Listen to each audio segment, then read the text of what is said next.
When he escaped the canyon, at the bottom of the rappel that afternoon was the water that he so desperately needed, but it was rancid and stagnant. Floating in it, a dead raven. Was it yet another sign that Ralston would triumph over death? I drank about 3 liters just sitting here over the course of about 15 minutes. First just a little sip at a time, and then taking big gulps, and I filled my water bottles up again. I emptied some things out of my backpack, and I stood up and got ready to go. And yet again, one more seemingly impossible task. With one arm, bleeding profusely, starved and dehydrated, now close to shock, Ralston would have to hike 7 miles out of the canyon in the direct midday sun, then an 800-foot vertical climb to the trailhead and his truck. The nearest hospital was a several-hour drive. As he set out, his desperate struggle to survive was still far from over.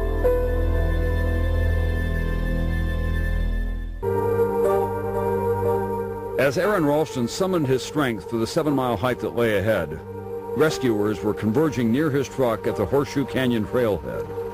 I honestly thought to myself that we was actually on a recovery more than a rescue because of the amount of time that had passed. Sergeant Mitch Viteri of the Emery County Sheriff's Office was joined by helicopter pilot Terry Mercer with Utah's Department of Public Safety, both seasoned veterans of search and rescue operations.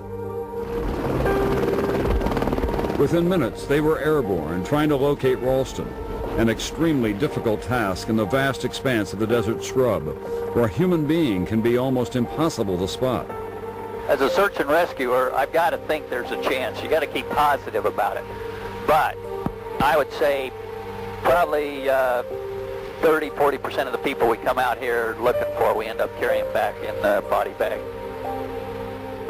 Miles away on the other side of the canyon, Ralston labored to make his way across the loose sand, the afternoon sun sapping his strength.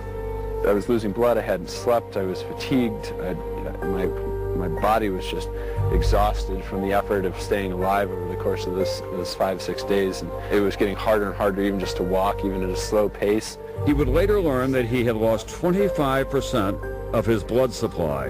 He was on the verge of decompensatory shock, when the body can no longer provide oxygen to vital organs and shuts down. Despite his miraculous self-rescue, Ralston was now literally once again on the verge of death. Luckily, he was about to get help from an unlikely source. Eric and Monique Meyer, along with her 11-year-old son Andy, had traveled some 5,000 miles from their home in the Netherlands to experience the beauty of the American Canyonlands. I came around a corner and saw them hiking. I shouted to them, "Help, help." Help, help, I need help. And we saw a man covered with blood. And they came running back, and I started telling them, I just had to cut off my arm a few hours ago.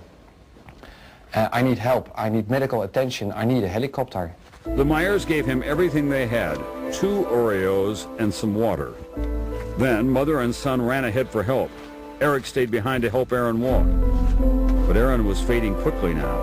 I wasn't able to hike without keeping water in my mouth. I was so dehydrated that breathing at a rapid rate just, it parched me. After 2 more arduous hours of hiking, finally, Ralston saw the trail in the distance where his truck was parked. But his heart sank.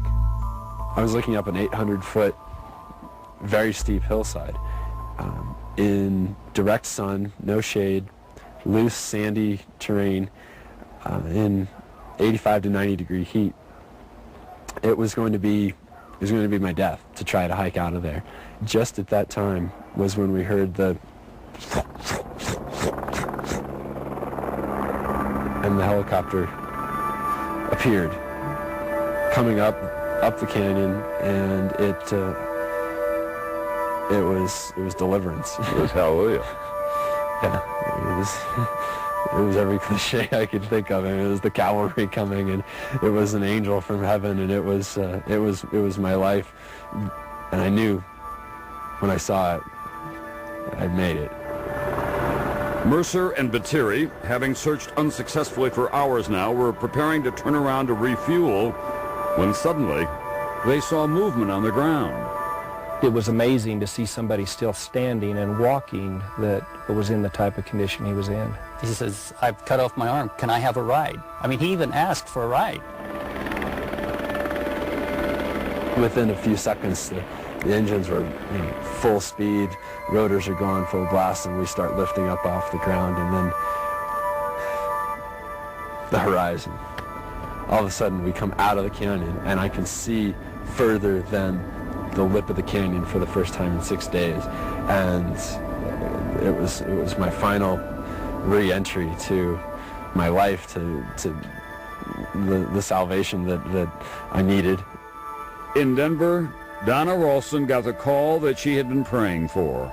It was like everything drained out of me, and it was complete relief and thankfulness that he had been found. He was rushed to the hospital in Grand Junction, Colorado, where he underwent surgery on his arm. After coming to, Aaron was reunited with his mother. The first thing I thought was, oh my God, I'm alive. And when my mom came in the room, we both cried together. I've never been happier to see anybody in my life. It was a wonderful sight. I just kind of stood there in disbelief and looked at him and leaned down and kissed him and said, Aaron, I'm here. First thing he said was, can I have food? And I think he didn't stop eating the whole time he was in the intensive care unit. He was safe. Against all odds, he had rescued himself. He was reunited with his family, reborn. But for Aaron, a second chance did not mean his old life was over.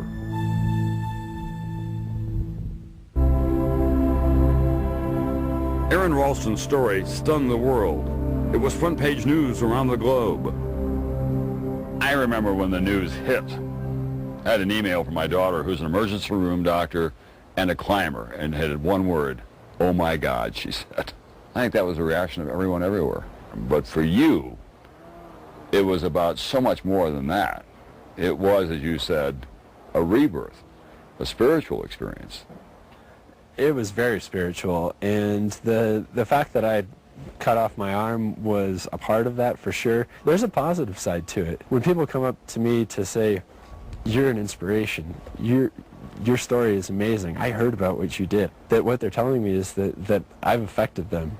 I've done something that helped them in some way. But his recovery was far from easy. There was serious damage to the bones and tissue in his arm. There were 5 surgeries, a life-threatening bone infection. He required intravenous antibiotics for months. He'd lost more than 40 pounds and suffered from chronic pain.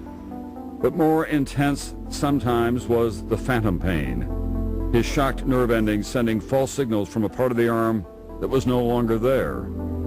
Despite it all, Aaron Ralston really did feel lucky just to be alive.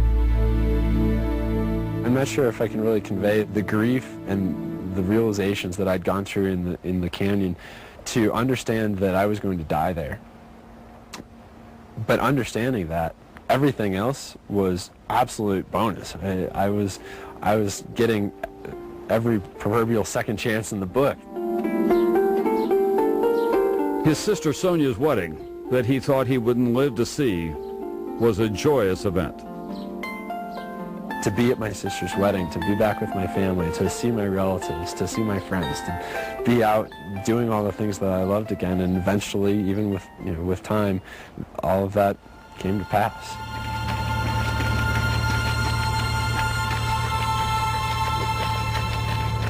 For any amputee, learning to adjust to life with a prosthesis is a struggle. Getting dressed and tying a shoe with one hand, the left hand no less. For Ralston, well, it's slightly more complicated than that. His everyday tasks range from scaling a 200-foot ice gorge to competing in a multi-sport adventure race, pursuits that he tackled with characteristic intensity the moment he was able to. Within months of the accident, he was testing himself again back in Jackson, Wyoming to climb Mount Moran and Grand Teton, a triumphant return. Take it easy on me, all right? More than a year later, Ralston is back on top of his world with the help of some additional hardware. He has an array of specially modified prosthetic devices. He can clamp on to his mountain bike or click into a ski pole, alpine or cross-country, rock climbing and ice climbing. It may even be an advantage to have the pick as an extension of your own arm. Oh, yeah. So far, no more close calls for Aaron Ralston, but eventually will he find himself in a situation again where his life is at stake? Of that, there seems to be no doubt. You've had enough epics for a while. I think that would be a fair assessment. Adventurers call them epics, a battle of wills between man and nature, when man lives to tell the tale. One hopes this epic will be his last. Days after Ralston rescued himself, park rangers returned to Blue John Canyon to retrieve his arm. It took 13 men, a winch, and a hydraulic jack to pry what was left of his arm from under that rock. It was cremated. He carried the ashes with him in a box on our journey back to Blue John. Before leaving, Aaron asked for a moment to be alone, to scatter his ashes back where he says they belong. He rubbed out the final epitaph that he'd carved into the canyon walls. He is finally at peace with what happened here. As he says, he is reborn. There is another reason Aaron picked this day for our return to the canyon. It was the 6-month anniversary of his accident, but also his birthday, his 28th. But really, he says, his first. In the end, Ralston says the epic of Blue John Canyon is a battle he'd rather have fought and won than to have never waged at all. When you're in that canyon, your arm trapped by the boulder, you were facing death every day. It was the worst ordeal of your life, and in some ways, it's the richest experience of your life because of how it's changed everything. My perspective certainly changed among those things. The appreciation I have for my life now, for my friends, my family, the experiences I get to enjoy. Getting back out and climbing these things, I appreciate them, and they feel so much richer to me now. And I think that for that, I wouldn't trade the experience I had in that canyon for anything. It was 6 days that has shaped and will shape the rest of my life. And that life still includes a full schedule of climbing. Aaron Ralston remains committed to solo climbing all of Colorado's 14,000-foot peaks in the winter. So far, he's conquered 47 out of his list of 59. But he's not spending all of his time climbing. As we mentioned, Ralston has written a book about his experience. To read an excerpt of Between a Rock and a Hard Place, log on to our website. The address is msnbc.com. I'm Tom Brokaw. Good night.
To anything, long as you're